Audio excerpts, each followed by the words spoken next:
Okay, guys, so I think some of you wants to see Rebecca, so we're gonna go with Rebecca, although it's gonna break Isabella's heart. Alright, let's do it. You okay? Let go, Ashton. Rebecca has a point, though. I know, Ash.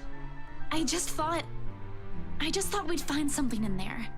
That if I go back, we'll get the answers we need. I found the letter there, so maybe, right? It's not that I don't agree with her. Hell, I've been considering the same thing. Hold on. Okay, so I had the same text skipped. Oh, what? Oh, I think I was skipping too much. Let me load that part back. You okay? What if you see her again? What if she goes after you? What are you going to do? For all we know, it might be a dead end. It's not worth it to put yourself in harm's way like that. A spell of no response, not even resistance. No further argument like I can't. Okay. I think it's the same dialogue, right?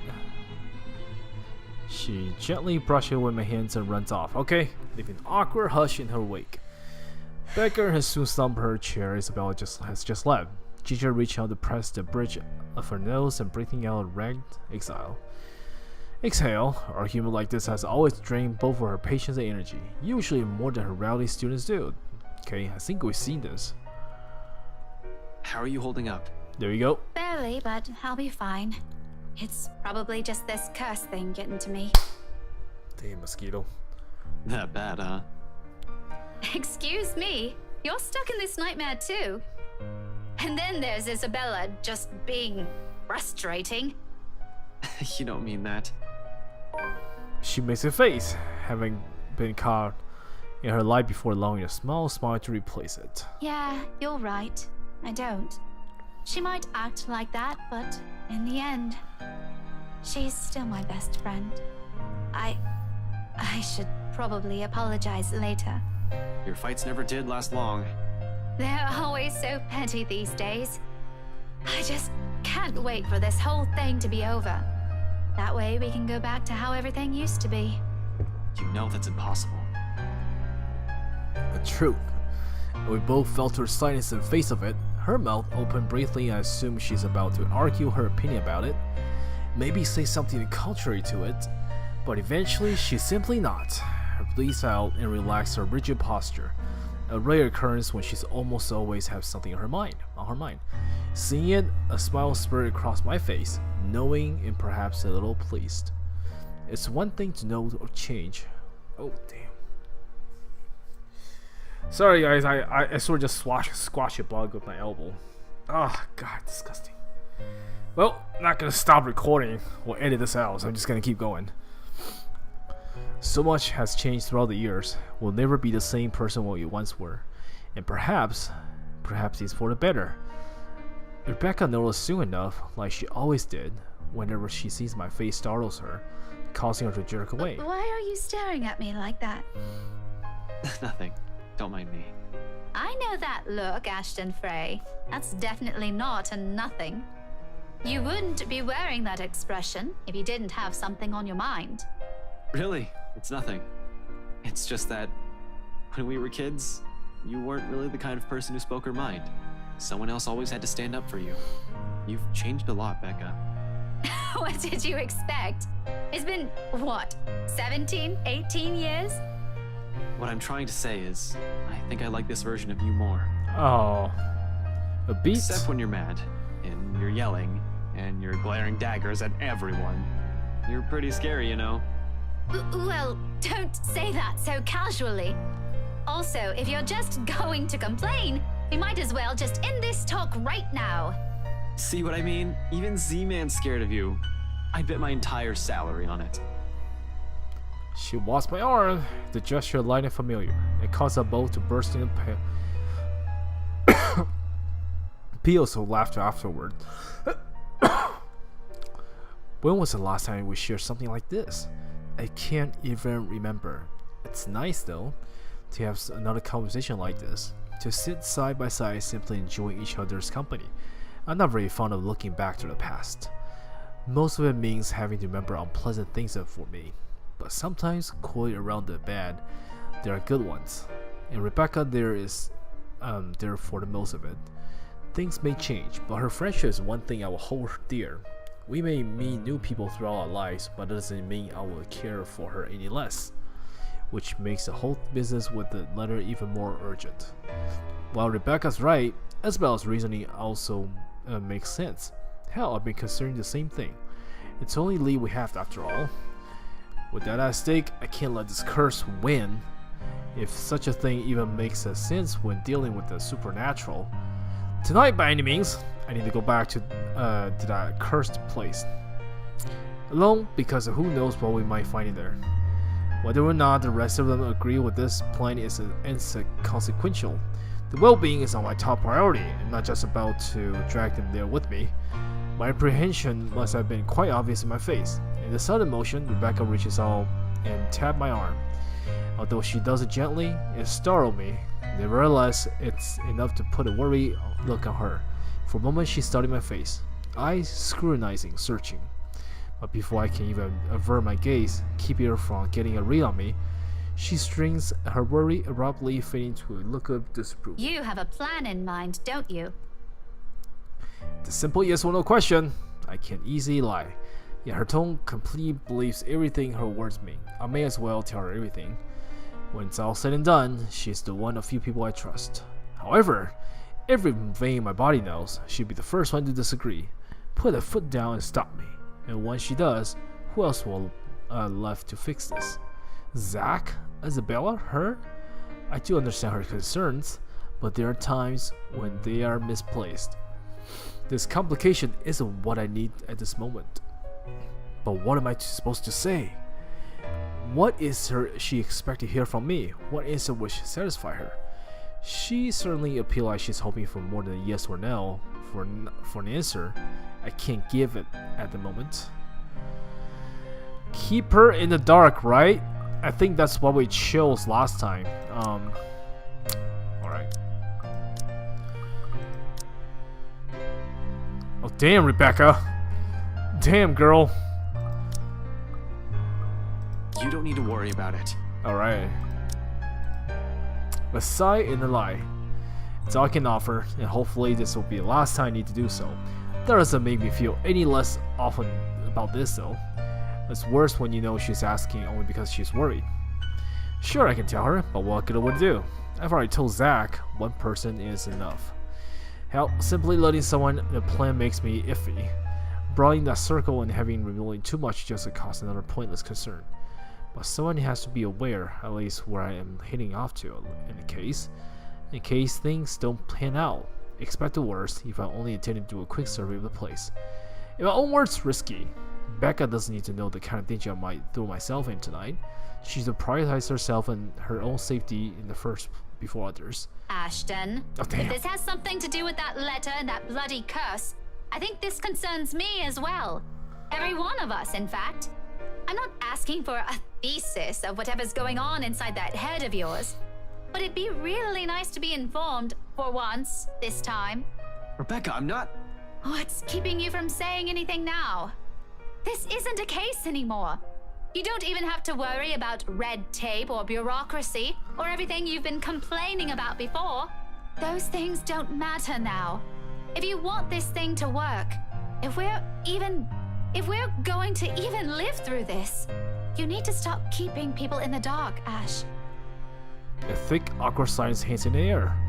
There are thoughts, stuff I want to say, but the words won't form, simply because other than it's an admission. It's not even the red tape or the associate politics or my work that's the problem here. It's me! I messed it up. I messed up a lot. But my friends are not supposed to be the ones taking the repercussion of my mistakes. Those are my own doing, of my own responsibility. A heavy weight on my shoulders that Rebecca won't able to grasp, even with her concerns. Because all this time, she still looks to me as I'm the same kid from years ago, who she depended on when she has yet to find herself, who she turned to for answers, despite my lack of them. It makes me all the more afraid to fuck up this time. And in case I do, she's the last person I want to be with me. Getting her into trouble, getting her killed, is not something I want to repay the friendship she has so generously offered after all these years. It's best I simply leave things like this for now. Without another word, I stand up as soon as the footsteps shuffle from the next room. Its cadence slow and hesitant. For a moment, Rebecca appears as if she's about to protest, but surely, Isabella comes into view, clenching her hands firmly in front of her and sporting the same uncertainty on her face. She casts a cursory look and shifts a nervous look to Rebecca, who studies her with a curious gleam in her eyes. The fights never did last Rebecca, long. Are you free? Am I interrupting something? If it's okay, can we talk? Interruption could not have come sooner than I'm more than glad for it. What kind of friendship I'm sharing with this two? Okay, these are the same dialogue. Okay. So, I think, yeah, I should just get out of here. We're gonna finally go to the part where she, yeah, okay, cool. She's gonna confess, right? I'm not here to stop you. Wherever it is you're planning to go off tonight, I won't be able to anyway. You look like you've already made up your mind. Go back inside. It's going to rain soon. It'll probably be even heavier than the downpour we had this morning. You wouldn't want to be caught in it. I will, in a moment. I just want to stay out here a bit for some air, away from the noise inside. Everything's been so chaotic these days. This little break is nice. Even if it means standing in the middle of a parking lot, of all places. Getting out of this mess would definitely be better, but hey, you take what you can get, right? It'll be over soon. Yeah, these are the same Oh, words. I wish. I'll be content. I think that may take some time. I can try, but you know, Tell me about it. not that kind. I hate to admit, and about myself, about... Do you remember that one? Which one? Well, I did, but Man. I thought you Oh no, we're not friends. I don't think we'll ever get along, but if it wasn't for her, you stood... What's she gonna say? I love you. I guess, you know, just in case something Ash, Alright? She gonna just launch forward and kiss him? I've always been in love with you. Okay. She says so plainly, okay?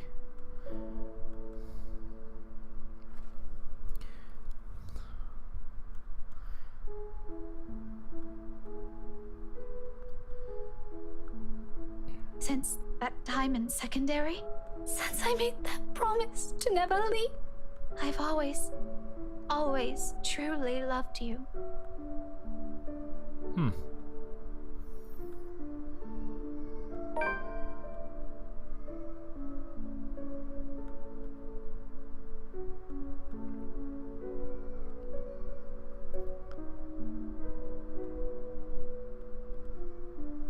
Alright, this is new.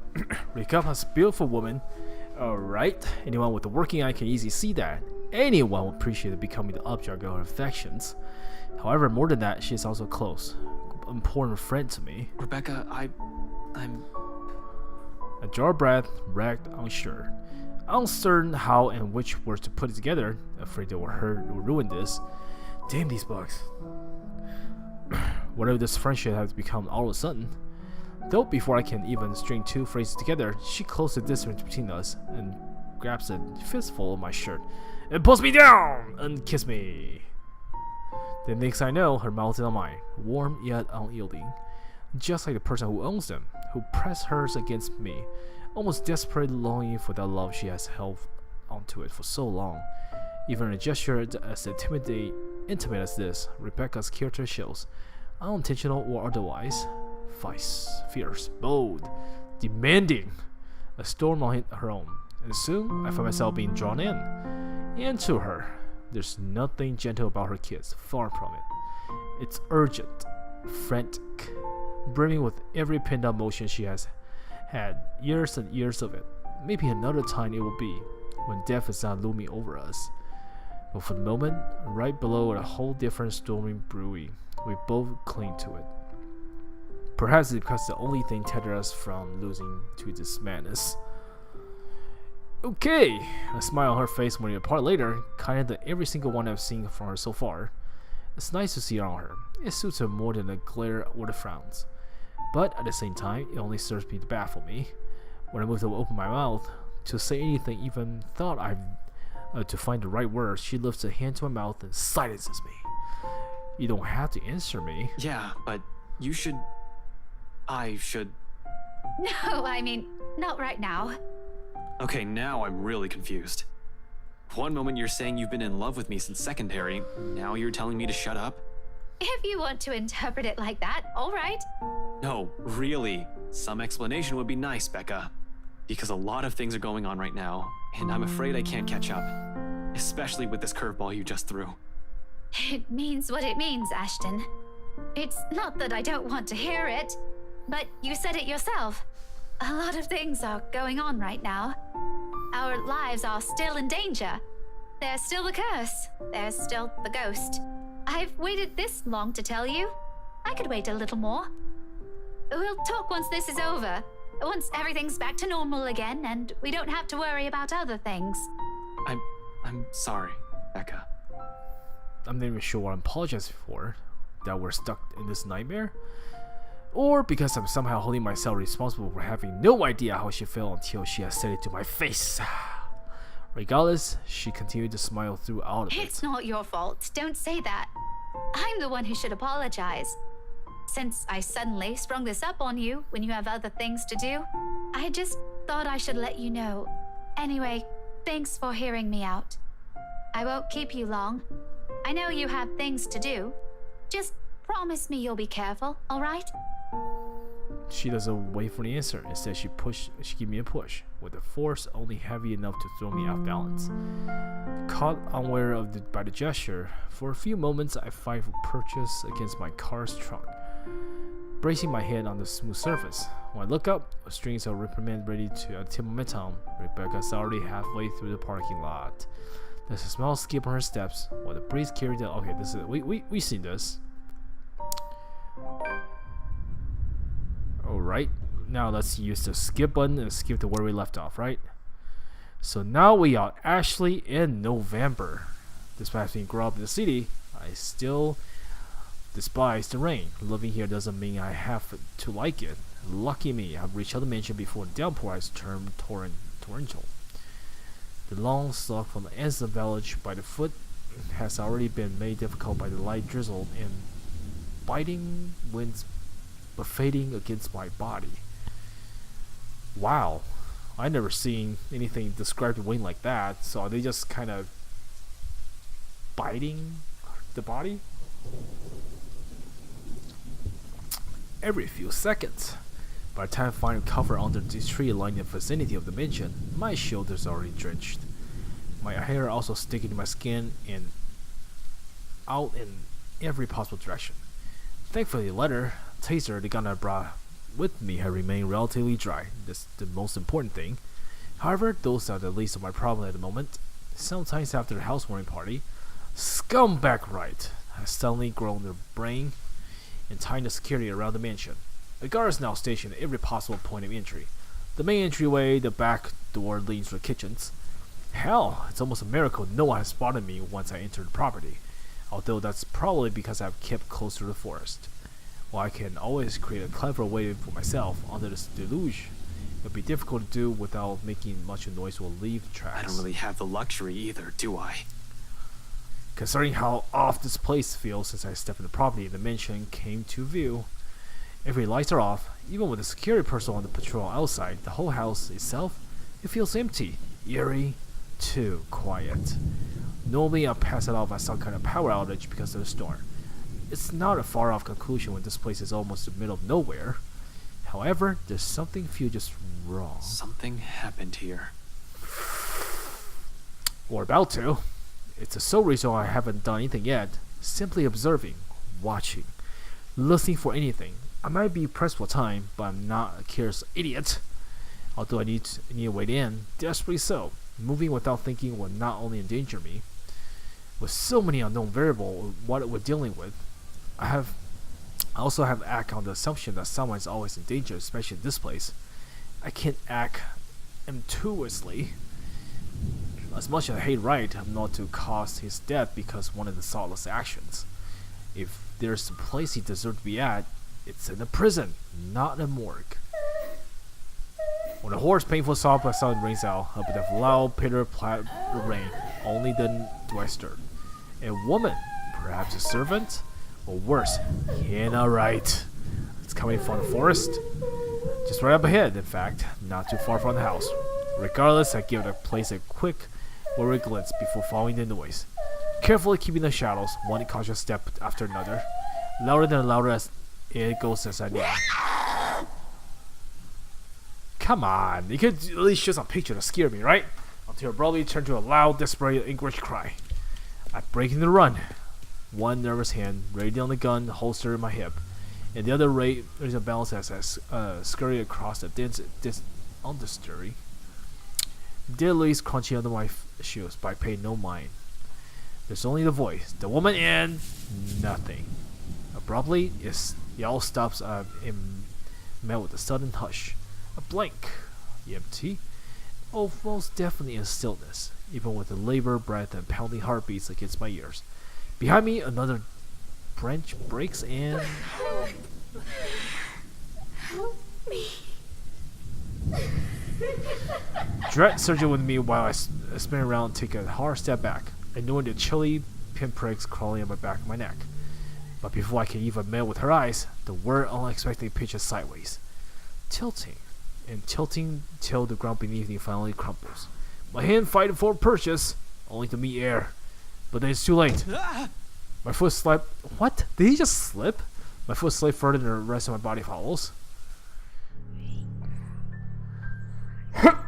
I hope he's not gonna get killed.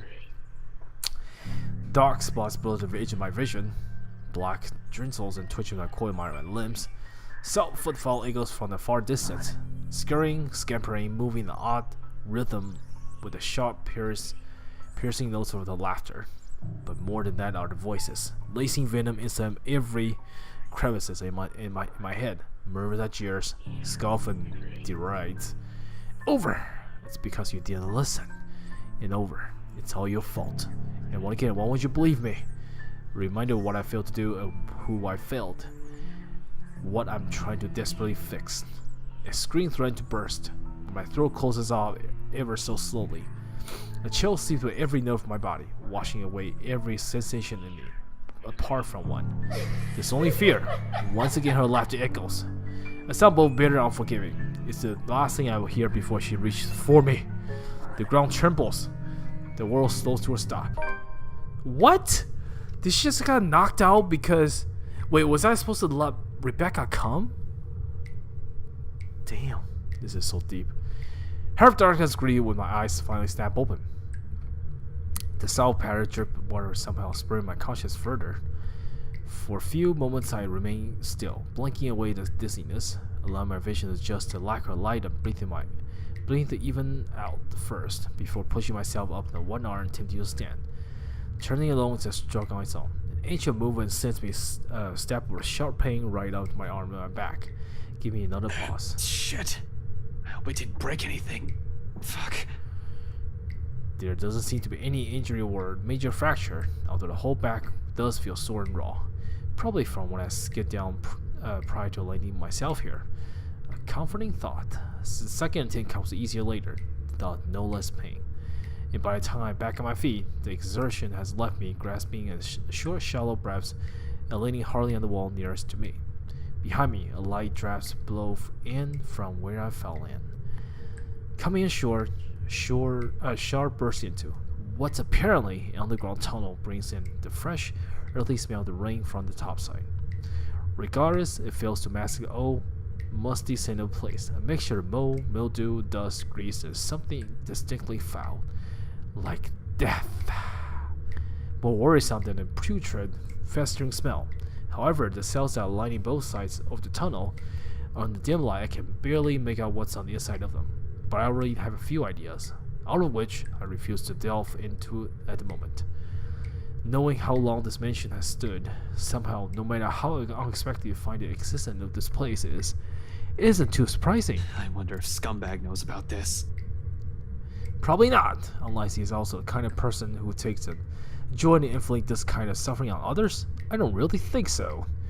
He's run to the core, but not that run. He'll probably bulk at this, move out of the first opportunity, and have it demolished.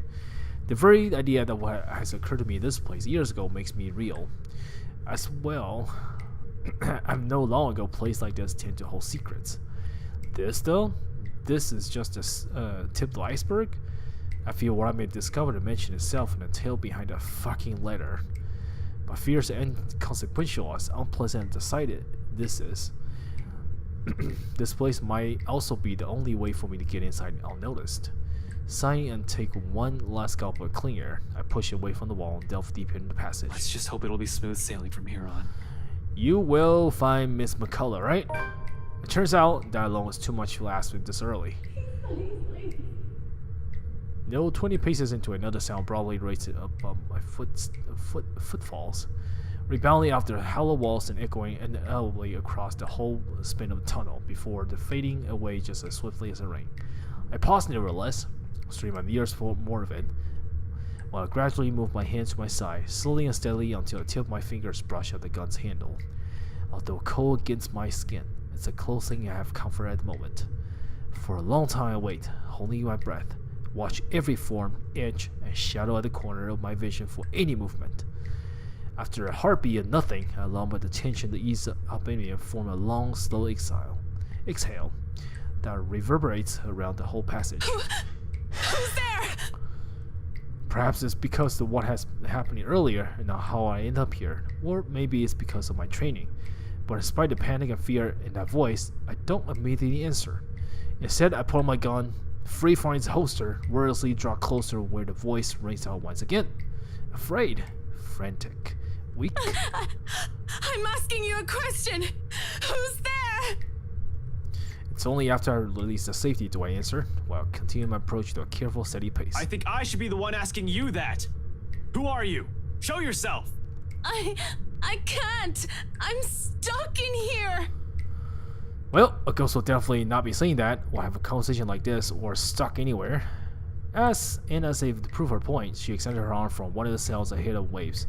Then she pulled back, gripping the iron bars, and rattles it lightly. I can't get out. Can you help? Oh shit, what the hell happened? In a 5 quick stab, I'm standing in front of the cell, and sure enough, there's a woman inside. Slumping on the floor, holding the bars with his shaking hands, clinging to it as the only thing that keeping her upright. And not just any woman. You? Nick Laughin? The same ones I made a G's 5 plays ago. Smashed drunk and babbling her frustration about her pulling. Holmes? Nope, not McLaughlin. McCullough. Mary Ann McCullough, famous interior designer extraordinaire. Not so extraordinaire now, with how exhausted and feeble she looks, trapped in a jail cell of all things. Her breath shallows and there's a paleness to her complexion. Oh jeez. Sunken eyes, crackled lips, and dry skin, all signs of pointing to starvation and dehydration. What? How long have you been stuck in here? 3 days? 4? Holy crap! I don't know. How did you survive? I have no idea anymore. How did you stuck here for 4 days without any water? You would die, right? What have you been drinking? I just fell in and that woman... Whatever. Can you get me out of here? Please. In a moment. But here, go feed yourself first before you fall over. Oh, energy bar. I fish out the energy bar from my pocket and hand it to her. She's lucky I always have one in my person. Suddenly emerges with a stainless stakeout, a little sugar to keep me going. Like any starving person, she wastes no time making a grab for it, unwrapping it straight away and taking a whole mouthful of it. Relief washed her face on the first bite, though. She's going to need more than that if what she said was true. It's true. For the moment, it's enough to keep her alive. Good thing she seems to have a sense of prioritizing survivor over comfort. If the puddle on the corner of the cell indicates anything, okay, cool. Without water, the human body can only survive for 3 days. No food, and I'll give it an average 3 weeks. Though even then, it won't be pretty experiences. Granted, some heavy sounds survive. Some have still longer than that. She's still fortunate I found her when I did. Now to get her out. My bobby pins won't be any use here. Not like I need it, unlike the ones we have at a present. A simple barrel hinge holds the gate to itself together. Even without any special tools, I'm able to lift the door and free her. However, with how heavy it seems, I'll need a lever or some sort of help. What are you looking for? Some wood, a 2x4, I guess, a plank or a pipe, anything I can use as a lever. Wait here. The hallway yields nothing but dust, dirt, and a few rusted chains scattered about. While I may find myself in one of those open cells, I'm reluctant to check or even step in. We can't have another person trapped in here, however Miss McCullough ended up inside. Well, there's no.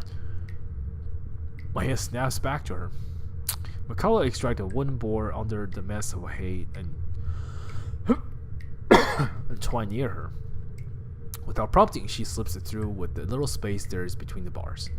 It's short, but appears thick and sturdy enough for my intended purpose upon closer inspection. Good enough.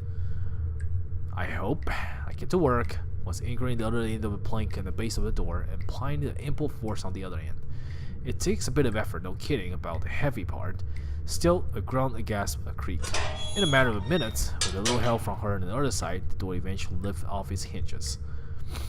It falls to the ground with a loud, ugly, metallic thump, but the sound of it puts elation on Miss McCullough's face. She doesn't even ask for help. As soon as she can, she hastily crawls out of the prison she had accidentally found herself in, more than happy to get out of it, despite lacking the strength to stand firmly on her feet. Thank you so much. She doesn't look anywhere that she's been starving in, perhaps maybe drinking her own pee. After the second day, I was so sure I was going to die in there. If you didn't show up, today, I don't even want to think about it. Speak English, please. How did you even end up here? For a second, she appears hesitant, looking away and fumbling awkward with her fingers. I was looking for something. Someone. Uh-huh.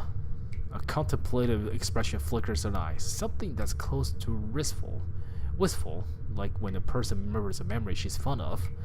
It doesn't last too long, but it leaves the impression that I've suddenly walked into something private. Something deeply personal for her. I'd rather not ask. So this whole tunnel, at the end of it, it leads right inside the mansion?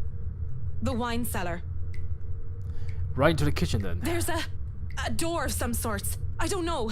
I think I pulled or pressed something somewhere. I was in a hurry. And I'm not sure if it'll open from this side. Hell, this place wasn't even in the floor plans. What do you mean? Does that really matter now? We have to get out of here. People died in this place. Kids. Oh God. Kids. I could have shown you, but that thing won't turn back on anymore. It's like it only waited for me to see it before shutting down or something. How long has that thing even been in there? But those poor kids. All because of that thing. Wait, hold on. What are you talking about right now?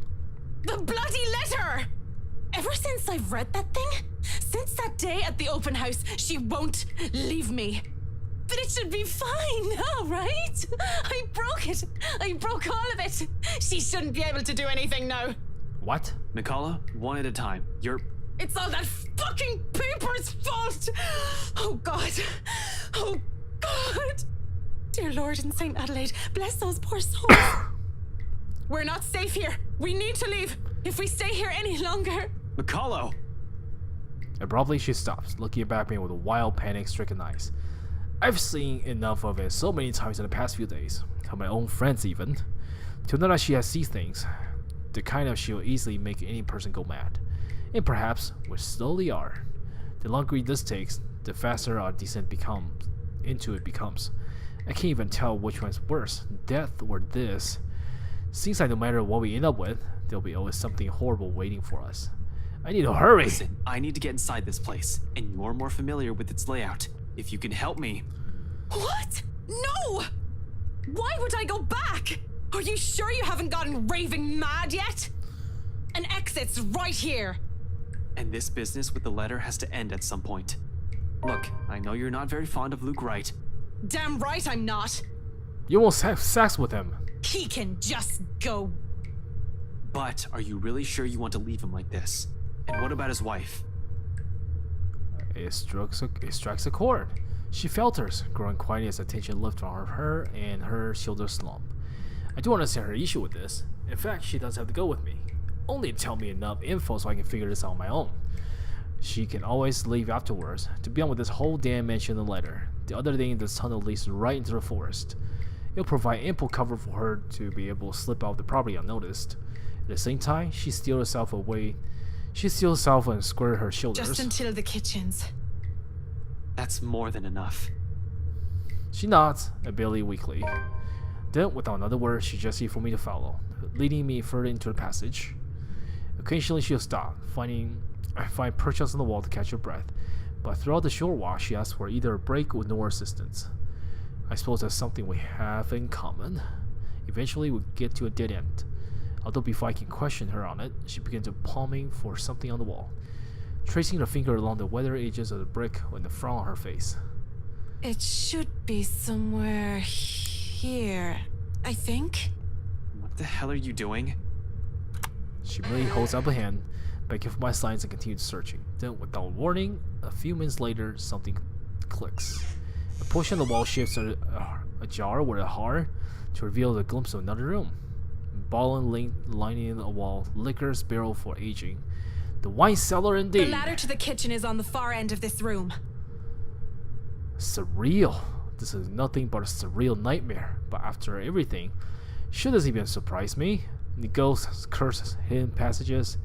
I can't bring myself to question the existence of this door anymore. I simply follow her to the undercroft without a single question, in spite of a number of them already swimming inside my head. As a kid, I used to crave for this kind of adventure. The stuff of mystery and detective novels, daring chases, interesting cases solved, suspect put behind bars, justice to serve. I was blind, I admit, but now I simply want this to be over. We leave the door open just in case we need a quick exit, especially she mentions it's the only by chance she has to be able to open the door last time. We can't waste time finding the switch again on the occasion if something goes horribly wrong. There's bound to be. With me feeling this high-strung intent, I'm not even sure why I thought this would be a good idea to enlist McCullough's help. Although she has been quite helpful so far, I can't shake off the horrible feeling something's about to go and happen and she stay with me. Even on her safest bet, she wants to get out of this place alive. You really believe that, don't you? Did you say something? McCullough paused mid-step, turned to me, confused. I didn't. You sure? I just heard. Don't you think I'll be the first person who'll know? Look, the ladder leading to the kitchen's up ahead. You might want to hurry. I just want to be done with this place. See? You dragged another one. This time, sure. There's really a voices. Despite the look and protest that McCullough shoots me, I find myself stopping and look for it, searching immediately surrounding for the familiar form of the woman. I don't even have to venture far from where I'm standing. Just an arm's length away from me, mirrors shatters litter the floor. And right on the biggest fragments... Aha! They speak. Who are these people? All sing the same mocking tune against my ears, letting it echo throughout the small undercroft. Murmuring laughter, jeering, scoffing, deriding, listening venom into every crevice of my head. Taunting me. You dragged another person into this, Ashton. Into another one of your silly little plans. All because you can't fix them on your own. You really haven't changed, have you? Some hero you are. Useless. Pathetic. You're wrong. My mistake lies in the first instance I've answered. The very second denial has slipped in my mouth, the words have also seeped my heart, allowing to proud at the rouse of my temper. Despite knowing what they are merely doing this to goad me, each word, each syllable trickled me into me, spurring the guilt I hope I long buried. Are we? Or is that simply what you've been telling yourself all this time? Something to make yourself feel better, perhaps? You're the one who took that letter off Isabella's hand that day. You're the one who opened it. How does it feel, I wonder, to know you're responsible for all of this? It makes you want to kick your asses. What do you think I'm doing? Why do you think I'm still trying to fix this? Oh, but you can't. It's already too late. And you know that. You know all of this is futile. Just face it, Ashton Frey. You're a fairy, and they are the ones who have to pay for it. Well, if I'm Ashton Faye, I'll go like, well, at least you can get my name right. A badge and a gun, and you still can't protect your own friends. You already did, so stop it, alright? Can't even solve a case for an old man. Uh-huh. Can't even bring the right to justice. You can't bring yourself in front of me so I can kick your ass. Can't even keep his own family together. Why did you come out? No wonder they left you. Before you do the same thing to them. Mm-hmm. Mom and Dad are better off without little old you, aren't they? It's a good thing they had the sense. Pitiful, isn't it? Some detective you are. Some friend you are. Some son you are. You might as well just throw that rank away. You're no use to people either way. Shut it! I hate this. I hate how this monster can easily get through me. Every weakness, every insecurity it knows. To hear is say my friend's voice, even more so. But what I hate above all, it is. You know it's true, though. All of it.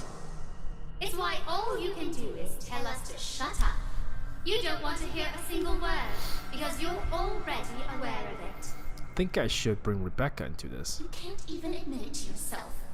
Who's the coward now? But no matter how hard you try, they're not gonna be able to say it anymore. Shut it! Not a single word anymore. In the end, your own incompetence will eventually lead to the deaths of everyone you care about. Hold on, am I leading to a death scene? Because that's really, I don't want to be. Okay, cool. It looks like we're still, oh shit. God damn it. I could have just gone straight through. Maybe if I carry Rebecca with me, would it change something? Hold on, guys. Let me save right here. And load over here. I know. I need to head off somewhere tonight.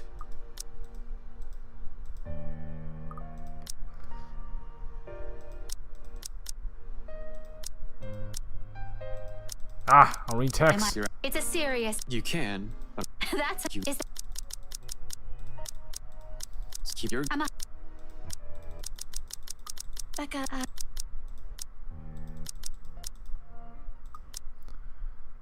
She's gonna kiss him, right?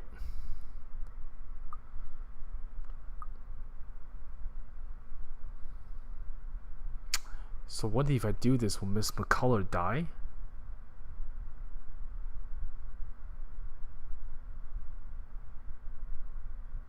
No, it was still going down the same path. And I guess we're still leading to the oh damn. Alright, that was just a quick check. Sorry guys.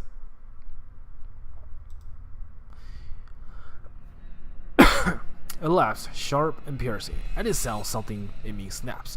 I reach hastily, unfurling red, filling my vision. And the next thing I know, I'm raising my hand and something grabs my wrist, followed by the buzz. Another voice breaks through the haze. Don't listen to it! The fog of my hand lifts.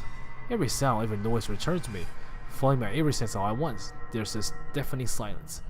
Slowly, I become aware of my surroundings. Bottled wines, barrel liquor, the faint old scent of death that decay everywhere, somewhere.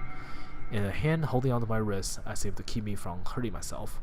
In my hands, a sharp blood drips on somewhere has cut my palm, trailing down my wrist until it disappeared behind my sleeve. Not too deep, negligible even. There's a pain, however, a different kind. An ache somewhere that has steamed from the room, but every single word has hit. When I glance out the color, she merely stares me with wide, horrified eyes. Don't listen to it! No matter what happens, don't do what it says! It's how it gets us. My grip on the... God, these bugs. The shutter falters, but only after I nod and drop entirely does she release her grip. Afterwards, she simply steps back and looks away. Hugging her arm close to herself, she breathes heavy, sigh heavy. Perhaps waiting on her own guilt, this monster might have used against her. Come on, we're getting close. She walks out without another comment, but there's worry in her eyes as she gives the fragments one last glimpse. On the ground, they lie lifeless now. No more voices, no more insults. But even as I walk away, one whispered taunt continues in my ears. It's useless, Ashton Frey. You aren't going to die. Who cares? And you are going to die alone. A fear, one that has been kept in the darkened place of my heart, one that a small part of me wishes for. The door tries to swing open without much fuss. It isn't even locked, probably left over for rice as someone midnight snack. I make sure the coast is clear, of course, before I put myself in the helmet's collar up. The butler of theirs is nowhere to be seen. He's probably sleeping, attending to his master while doing some extra late night work before turning in for the night. Meanwhile, the right won't touch anything to do with the menial chores. Not with even a 10-foot pole. It's next to impossible for him to linger here. No servants. No anyone. And just as easy as that, we're in. Gently I close the hatch. If things goes well, the sink path will be our way out. If the lock doesn't hold, that's not an option now, is it? I have people waiting for me. I really don't want to think why it might happen. Sometimes it's best we simply revel in the little victory. There are great blessings when everything else is going against you. In a place like front with unknown dangers, it's a feeling that lasts only but a few seconds. Settling a sob, ringing out somewhere in a distant part of the house, or going through the empty halls. Besides me, slumped on the ground, pale and breathing heavily. McCullough immediately tenses. Her eyes grow wide and her grips on the side of the counter with a force that might be enough to crack it. If only she has the strength. As it is, she can barely stand. She has fully recovered, makes sense of the 3 or more days without proper food or water. And it's this weakness that puts a fear in her eyes. She's aware. If something happens, if this only runs, she won't be able to. She's a liability at this point. Holmes, I really don't think going any further is a good idea. Look at this place. Everything seems fine. Nothing's off. Maybe we should just go? I really don't like the sound of that. You really don't have to come with me. Just until the kitchen, yeah? We're already here. You've done your part. From here on, I'm going on my own. Yes, I say that, but Can you even stand? she doesn't answer. You'll only be putting yourself in more danger if you follow after me. You have an easy way out of here. Stay here. Once you're okay, I need you to get yourself out of this place. I don't know. The ghost can just comes in and kills her. What? I'm not going to leave you.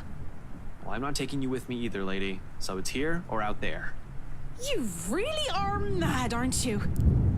Probably all will be, if no one fixes this little curse problem we have. You think you'll find something in here? This is just a mansion, for God's sake. Maybe. It's worth a shot. Besides, if what we're hearing right now says anything, I'd say scumbags. Who? Right. He might be knee-deep in trouble and he has no idea about it.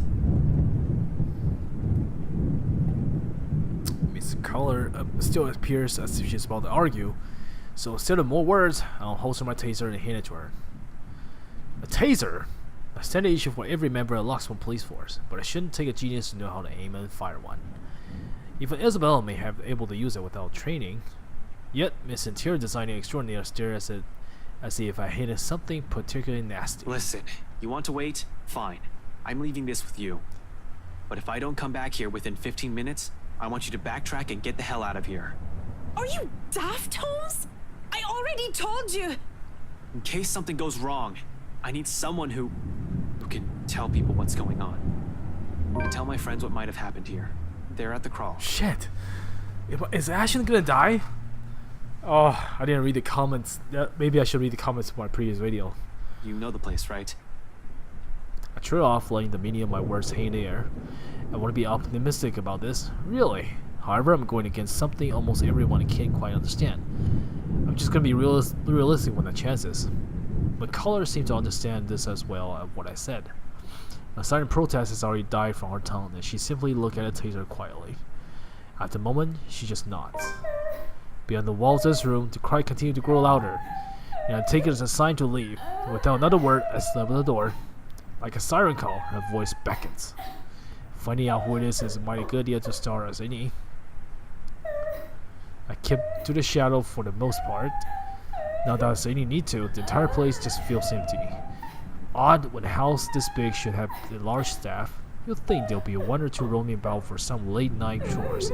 Will someone seek out whoever is creating this ruckus? There's none, however. They have security posted inside as well. Unless the security means the butler. Although I doubt the scumbag that sloppy. He loved his life more than anything. Probably more than his own life. In the things he's done, he's bound to make more than an enemy or two. He's all the kind who will do anything to keep himself safe. Alive. I wonder what he'll say when he finds out that there's something not human living with him in his own house. Potential danger aside, beyond my own grants me greater degree of mobility, which I'm more comfortable with. Sure, I could enlist McCullough's help. Next to the people who owns this place, she's probably the one most familiar with the mansion. But the pros of bringing her outweighs the cons. She's spread out somewhere with the quick exit in sight. With no tag along, I only have to worry about myself. Watch my back. Selfish, I know. Necessary. In the same matter, this whole plan is, no matter how idiotic it's going to be into this is. Besides, I don't really need a guide when the house layout is fairly simple. Almost mirror with only a few modifications in the rooms. Although I've only been here once, I think I already have a good grasp of this place ins and outs. As long as you can tell which one's east and west, it should be too hard to find my way around. After dining room, the main foyer should be the next thing that greets me, when a woman cries out leading me. Honestly, after what happened outside, I'm not even sure that I should be trusting what I'm hearing. But with the whole house somehow seemingly devoid of its inhabitants, I'm inclined to look into this. More than surviving in this curse, a huge part of me this is my training speaking. I just hope this isn't a crime scene I'm walking into. But nothing ever is that simple, isn't it? Not that you're dealing with the supernatural. Nope. Because as soon as my feet cross the next room, something shifts. Great. In a flash, nearly without fanfare. It happens in a blink of an eye, I almost missed it. In a moment there's red. And the next, I'm standing alone in the foyer. For a brief instance I pause, glancing wildly around the place, blinking twice as if my movement will spur the vision back. Yet, nothing. No blood dripping on the walls, no treading down the stairs or pool on the floor, no eyes watching my every movement. Only the same cries gradually grows in intensity as longer I dolly, along with the voice. Mother? Desperate. Where are you, Mother? That sound like... I'm not trying to sound like negative here, but that sounds like Hannah. Pleading. Please. I don't want to be alone. Shit. Coming from the same direction I've heard the cries from. Upstairs. The place is not entirely empty then. A better question is, who? Definitely not a scumbag with the butler. I've yet to see high nor hear of them. And not knowing their whereabouts puts me on the edge. I have to be careful not making a noise worth be seen. Maybe the wife though? One can't really sure it's her, the way the walls echo her voice. Nevertheless, it pushed me to move, taking almost 2 steps at a time, despite the sickening feeling that something is lurking behind me with every gray shadow, every small corner that passes. I see the house has several eyes watching my every movement, as if something alive dwelled behind the walls itself. Great. I tried to shake it off, but the easy sensation already made me hold. What? Am I about to end Ashton's tree line? Oh no, there's still a bunch of it. I have to make a choice here. The relative emptiness of the place doesn't help either. Neither does a harsh wind battering the windows or the sheet of rain pelting on the front roof. For a fleeting second, I found myself wishing for a stoneback to simply show up. I don't get too far down with that rain of thought. Abruptly, the cry stops, replacing with, Please. She's here. She's here, Mother. She's going to take me.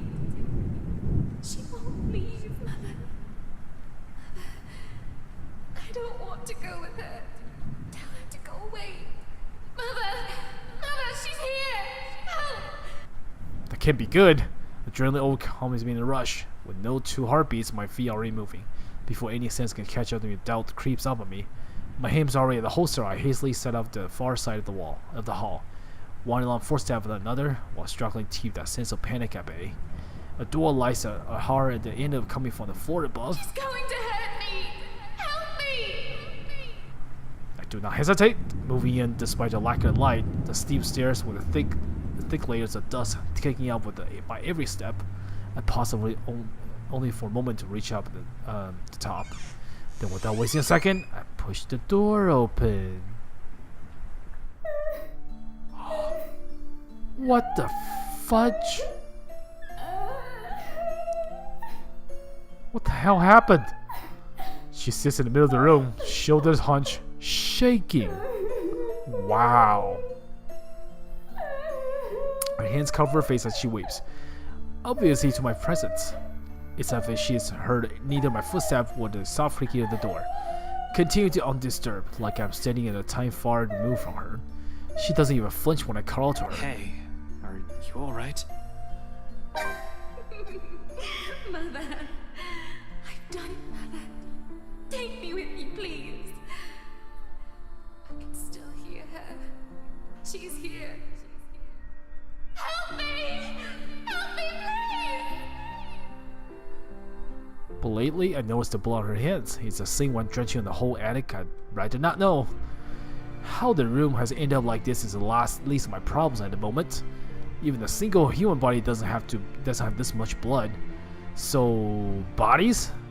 The thought sends an unpleasant twinge in my stomach. Does Wright even know about this? It's bad news, alright, but this is beneath him. He'll definitely balk at the first sight. Anyone will. Yet the woman lingers there, unmoved by the sight, letting her sob fill the room, repeating the words over and over again like a prayer of salvation. To whom? The mess of her parchment she has left on the floor? Just what the hell's happening? Hey, lady, are you? The rest of the question never makes it out. I don't even see it coming. Should have been more aware on the guard, really. But what? Oh, come on. But there's little I can do with a well-placed blow on my back of my knee makes me stumble. The moment alone sends me reeling forward. It barely even registers in my head that a woman's gone. The room is normal as it can be. None about the pain suddenly shot on my side when I hit the floor. I didn't even get a chance to get my bearing back when a hard enough blow to the stomach caused me to buckle down and land heavily on my knees. Gasping, I fumbled wildly for my guns. Although before I can able to run, level it and shoot, a hand grasped my wrist and twisted. Hard! Gasp. A grunt. A cry of pain slips my mouth. The guns fall to the floor without a thunk. As soon as it lands, a foot kicks me out of my reach and slides it uselessly under my bed. Agony suddenly exploded my chin, jerking to loose a sharp cry of pain as the stars filled the edge of my vision. A brief moment of regret hits me of leaving tasted with the color when a piece of it closed. Shit. Closer around my neck. Without warning, my attacker pulls tight. It lets me grasping, choking, and clawing air, blindly reaching out behind me as I try to fight him off. Him! With losing the pressure on my neck. Except that any sort of movement only costs him to pull it taut. My, so many rats scurrying about in this mansion lately. Damn you, butler! Wright's butler! Shit! Tell me, what did you do with the madam? I have no idea what he's talking about. Did something happen to Hannah, right? Let go, you asshole. Now, Dummkopf, you're in no position to be rude. Last time I checked, I'm not the one breaking into other people's homes. Now answer my question. What did you do with the madam? The pain rings and resonates through my already sore body. Still, I managed to write it out with a spit of Matonius. You. Fuck you! Fuck me running! Keep that dirty mouth babbling and you're getting a knife in the kidney. I assure you, it will be more painful than this. Shit. He really doesn't need to threaten me by now. It's all too much to bear at this point. My lung feels like he's burning with lack of air. Dark spots begin to fill the edge of my vision. Ever so slowly, the words around me dims.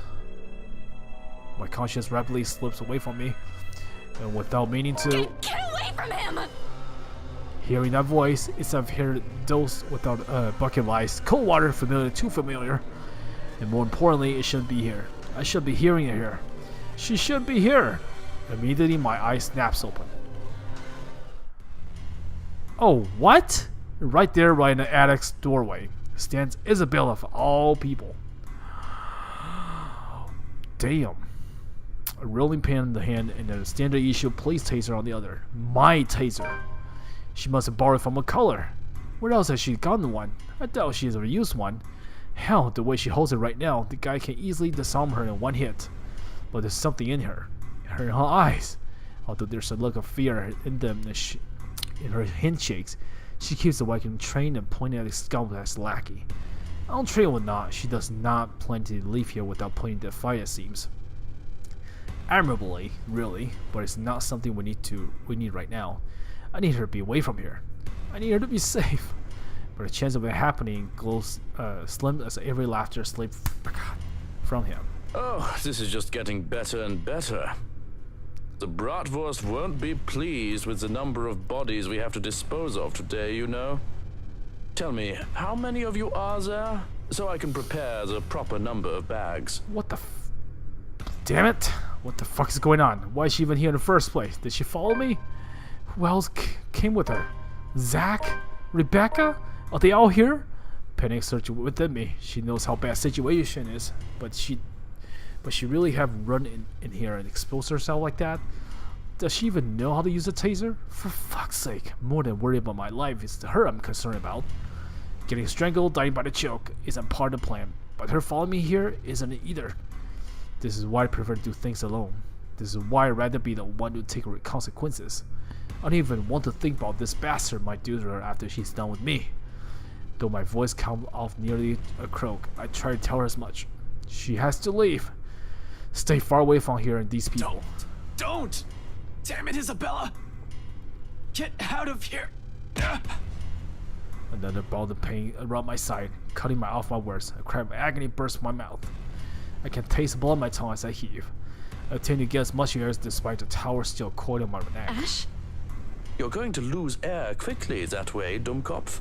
Better keep it shut. Get out! Out! Out! Val! Don't be stupid! I'm not leaving you here! He laughs, too cruel, too unforgiving. The way each note beats against my ear, and in spite of warming them, sends chill down my spine. This is a man whose hands are already stained with blood before. He won't hesitate. I'd follow his advice if I were you, little girl. What could you possibly do with a toy? Just hand it over and be on your way. It'll probably be too difficult for a little girl like you to use.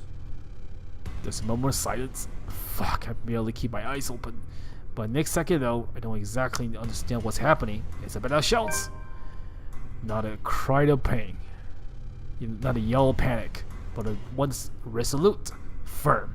Perhaps in a tone that leaks fiercer than any I have heard from her before. Try me! Ashton, duck! I do! More out of the instinct and desire to survive, closing my eyes before my mind can fully process what's going on. It happened in blur! The telltale sound of taser discharge resounds through the room. The air crackles. Something whistles by almost too close to my ear, followed by the thump of something blunt connecting solidly with another object. The next I know, the towel strangling me had started to loosen. I collapse on the floor, there's a gasp of air from my peripherals through the haze of blood rushing soundly, slowly falling back. The butler buckles. He spasms once, then without much fuss, falls face first beside me, knocked unconsciously by 50,000 volts of electricity in a fucking rolling pin. He'll be out for a while. I have no idea whether I should be laughing or crying at that. Somewhere in front of me, my oxygen-deprived brain vaguely registers Isabella's form. She slumps on the floor, and also breathing heavily. Right next to her trembling hands, both taser and the rolling pin lies useless, forgotten, while the mood in the room eases. A long process of tension lifts. For countless seconds we remain quiet, with only Our short gasp in signs to fill the silence, allowing the adrenaline even weight of both our breathing too slow. Not a true repose by any means, but a simply brief respite. There's still the curse. We're still inside the mansion. In the imminent danger, we still have no idea how to fix this. Outside, the ring seems to be only intensifies. Lightning flashes fleeting somewhere, white and piercing as the night rumbles. No rest for the wicked. I stir at first, but recover, having regained some of my semblance of sense and strength. Breathing still hurts, but it's bearable. As it's moving, although every small motion costs wings. And there'll be a bruising tomorrow I can manage. Retrieve my gun from under to be easy. But only with some effort, I'm only dragging a cautious man to far in the room, snapping one handcuff on his wrist while fastening the other to the bed frame. That should keep it restrained for a few hours in case it wakes up prematurely. All through this, Isabel stays quiet. In fact, she hasn't moved since then. Her hands still shaking, taking out a long drawn breath while she stares vacantly in front of her, almost as if she's in shock. Perhaps she's even expecting any results, spurred by only by some kind of desperation. Now sinks in. Unfortunately, we need to get moving. We don't have time for wait for everything to register in our heads. Kneeling in front of her, I can light shake. We need to go. We can't stay here. Slowly she returns, staring at me with wide eyes. Worry flickers briefly, then along with something ineffable. Then without warning, she lifts a hand and slaps me right across the face. Aha! Good job. Good job. The sound of the crackers were shining the signs like a fragile glass breaking. Despite the familiar rumble of thunder outside, it managed to ring louder than a bow storm. I don't even know what hit me until my hands already snapped back and my cheeks sting with her anger. And it is anger. In spite of the stillness and the lack of words afterwards, no fuming though, never fuming, but the kinds that burn lightly and soundlessly. We're frustrated instead of a seeing rage. One that ebbs just as quickly as it follows, and once that sight subsides, there's only the gleam in her eyes, warm, steadfast, and unflinching. An explanation would be really nice though. After almost getting choked to a death slap is the last thing I ever want to receive. Hell, breathing still feels painful. What was that for? Though she speaks softly, her irritation slips from her lips, harsh and piercing. Almost as sharp as the lightning streaks across the night sky, the rain still falling hard. Every word weighted with the same truth underneath her gaze. What was that for? What was that for? I think I should be the one asking questions here. What is wrong with you? Isabella, If Zach didn't slip up, no one would have known where you went. one person knowing is enough, Isabella. And shouldn't I be asking you the same question? Why are you even here? Please don't tell me Zach and Rebecca are with you. She's quick to avert her gaze. They are, aren't they? Oh shit. Jesus Christ. Jesus Christ. I don't care if you think you're being brave right now. You've just put yourself in even more danger by going here. Oh yeah? Well, you almost died. He could have suffocated you right then and there, and you could have died. I told Zach to give me 4 hours. That would have been enough time to... It would have been too late. And by the time anyone ever finds out, you're already fertilizer. Wow. Damn, Isabella. She throws off, dragging a drawn breath after another. A breath low on her frustration finally gives, dissolving into something more pensive and sober. Her shoulders drop to her voice, raised hoarse and worry, and the next words, there's only certainty. You count too, you know. When I said, that night when I told you I don't want to lose anyone anymore, that includes you, alive. We're still here, Ash. You have us. You have Rebecca with you. Don't make her worry like that. And once her meaningful roar doesn't force a dam breaking with a raging storm, and with the gentle, steady warmth of the heart burning, an ember easing slowly, lightly, raising and giving until it's all left is the truth and understanding. Not alone, never alone. It lingers even as the both drift back to silence as the word take root, because in the hush that swells after is another warmth blooming. pleasant, welcoming, like finding home, like finding ourselves in the haze a squirrel has left, creating something fragile yet immutable in both of us. It's in her eyes. She holds my gaze. Unwavering, and she carries herself despite sitting in the midst of a place she fears. It's in the way she keeps herself from trembling and falling apart because of fear. Fear is inconsequential when the people. What? Damn it! I clicked that too fast. A change. She realized that now, holds on to it. Another little thing, another small thing from her that might go unnoticed and passes by quietly, but that will eventually amount to a lot of things. Sometimes between finding that letter and this moment, something has shifted in her. If it's an old Isabel, she'll be hysterical, probably with a lot of things hiding behind the people involved. She won't even dare march in her, let alone save anyone. Who would have thought? Despite this and truth and worth, I can't look into her eyes because I know for myself that she's right. When for a long time no answer, she'll probably stands up and give me a light push, not enough to force her, but throw I in of that sitting on my backside. Then she sticks her tongue and blows a raspberry. What? And quickly moves out from the room. There's no hoping to realization this has come too late for me. For all of us, I still have a lot to fix. With a heavy sigh, I follow her. Paul still hasn't come back with me on way downstairs. Tricky concerning the stairs. Okay, cool.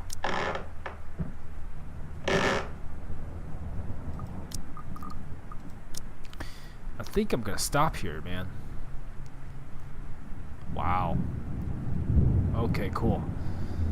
Yeah, this is a good place to stop, I guess. So I guess if I go the other way, we would have make out with Ash, or they would have kissed or something, right? All right, I guess I'm going back to Rebecca route. Let's just save here, and when we come back, we're gonna go follow this. This is pretty exciting. Alright, thank you guys for all the following. I should go back, read the notes, and do stuff. I feel like I speak a lot better when I got enough sleep. I don't know why. It just comes out of me like coolness, right? Dang, I still have to clean my arm. Alright, that's enough of me talking. Thank you guys very much for following, and I'll see you guys later. Peace out, guys, and thank you.